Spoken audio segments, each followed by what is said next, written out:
प्रभू येशू ख्रिस्ताच्या सर्वश्रेष्ठ नावात आपणास अभिवादन. पवित्र शास्त्र बायबलमधून मत्तयकृत शुभवर्तमानाच्या अध्याय 17 व वचन 5 मध्ये आम्ही असे वाचतो.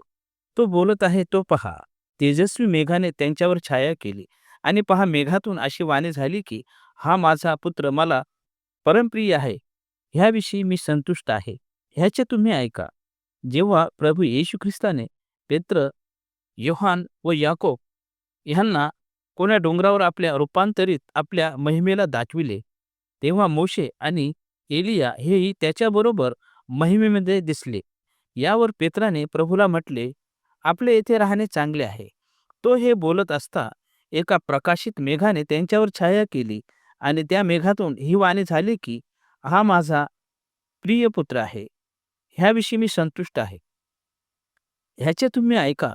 जेव्हा परमेश्वराने इस्रायलास व्यवस्था दिली होती, तेव्हा परमेश्वराने डोंगरावर मेघामधून दर्शन दिले आणि आपल्या गंभीर आणि गर्जनेची वाणी ऐकू आली.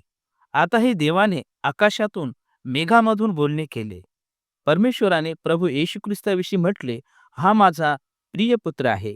प्रिय यासाठी की त्याने देवत्वाला आपल्या स्वाधीन राहण्याची वस्तू न समजता, परंतु स्वतः देहधारण केले व मनुष्यामध्ये सत्य आणि अनुग्रह यामध्ये वास केला.